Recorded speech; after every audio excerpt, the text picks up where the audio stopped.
Chapter 46, Connor. Roland is slowly breaking. He confesses to many things, petty acts of vandalism and theft, that Connor couldn't care less about.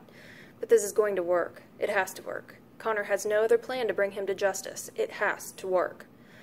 "I've done a lot of things," Roland tells him through the 3 bullet holes in the crate, "but I never killed anybody." Connor just listens. He barely speaks to him anymore. Connor finds the less he speaks, the more Roland does. "How do you know they're even dead?" "Because I buried them, me and the Admiral." "Then you did it," says Roland. "You did it, and you're trying to make me take the blame." Now Connor begins to see the flaw in his plan. If he lets Roland out without a confession, then he's a dead man. But he can't keep him in there forever. His options are now narrower than the spaces between the crates. Then a voice calls to them from outside. "Is anyone there? Connor? Roland? Anybody?" It's Hayden. "Help!" screams Roland at the top of his lungs. "Help! He's crazy! Come in here and let me out!" But his screams don't make it out of the hold.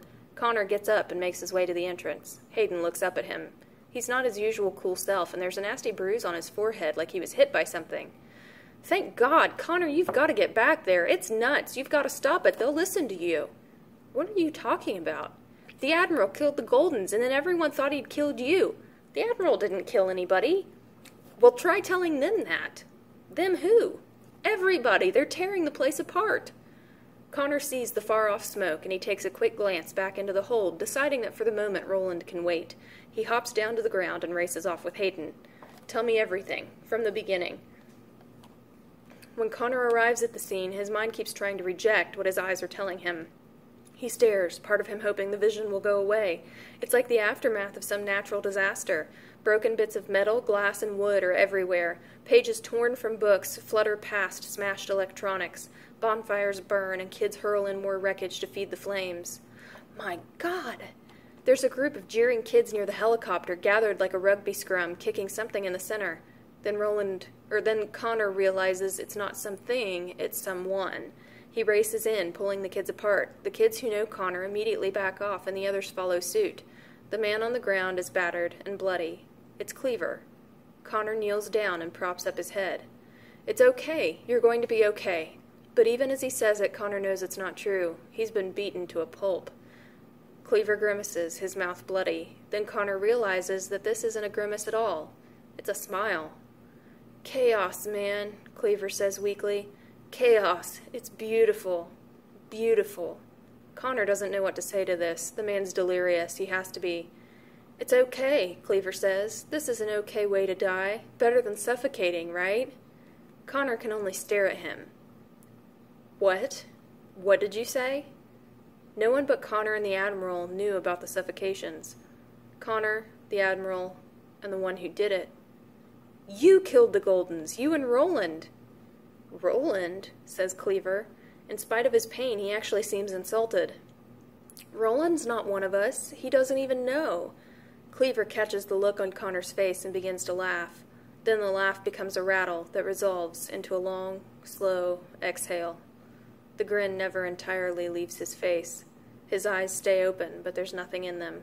Just like his victim, Amp. "Oh crap, he's dead, isn't he?" says Hayden. "They killed him. Holy crap, they killed him." Connor leaves the dead pilot in the dust and storms toward the Admiral's plane. He passes the infirmary along the way. Everything's been torn out of there as well. Risa, where's Risa? There are still kids all over the Admiral's jet. The tires have been slashed. Wing flaps lean at jagged angles like broken feathers. The entire jet lists to one side. "Stop it!" screams Connor. "Stop it now! What are you doing? What have you done?" He reaches up to the wing, grabs a kid's ankle, and pulls him off onto the ground, but he can't do that to every single one of them. So he grabs a metal pole and smashes it against the wing over and over, the sound ringing out like a church bell until their attention turns his way. "Look at you!" he screams. "You've destroyed everything! How could you have done this? You should all be unwound, every single one of you! You should all be unwound!" It stops everyone. The kids on the wings, the kids at the bonfires. The shock of hearing such words from one of their own snaps them back to sanity. The shock of hearing his own words, and knowing that he meant them, frightens Connor almost as much as the scene before him. The rolling staircase leading to the Admiral's jet has fallen on its side. "Over here," says Connor. "Help me with this." A dozen kids, their fury spent, come running obediently. Together they right the stairs, and Connor climbs up to the hatch. He peers in the window. Connor can't see much. The Admiral's there on the floor, but he's not moving. If the Admiral can't get to the door, they'll never be able to get in. Wait, is that someone else in there with him? Suddenly, a lever is thrown on the inside, and the hatch begins to swing open. The heat hits him instantly, a blast furnace of heat, and the face at the door so red and puffy it takes a moment for him to realize who it is. Risa? She coughs and almost collapses into his arms, but manages to keep herself up. I'm okay, she says. I'm okay, but the Admiral... Together they go in and kneel beside him. He's breathing, but it's shallow and strained. It's the heat, says Connor, and orders the kids lingering at the door to swing open every hatch. It's not just the heat, says Risa. Look at his lips. They're cyanotic, and his pressure is down to nothing. Connor just stares at her, not comprehending.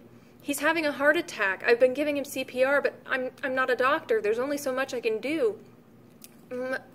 My fault, says the Admiral. My fault. Shh, says Connor. You're going to be okay. But Connor knows, just as he knew when he said it to Cleaver, the chances of that are slim. They carry the Admiral down the stairs, and as they do, the kids are waiting outside and back away, making room for him as if it's already a coffin they're carrying. They set him down in the shade of the wing. Then kids around them begin to murmur. He killed the Goldens, someone says. The old man deserves what he gets. Connor boils, but he's gotten much better at keeping his anger in check. Cleaver did it, Connor says, forcefully enough for everyone to hear. That starts a murmur through the crowd until someone says, Yeah? Well, what about Imby? The Admiral's hand flutters up. My son. Imby's his son? Says one kid, and the rumor begins to spread through the crowd.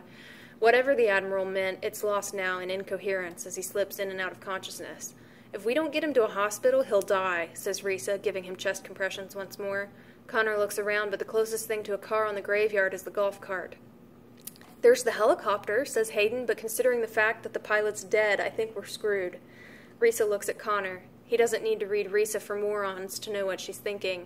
The pilot is dead, but Cleaver was training another one. I know what to do, says Connor. I'll take care of it. Connor stands and looks around him. The smoke-stained faces, the smoldering bonfires. After today, nothing will be the same. Hayden, he says, you're in charge. Get everything under control. You're kidding me, right? Connor leaves Hayden to grapple with authority and finds 3 of the largest kids in his field of vision. You, and you, Connor says. I need you to come with me to the FedEx jet. The 3 kids step forward, and Connor leads the way to crate 2399 and Roland. This, Connor knows, will not be an easy conversation.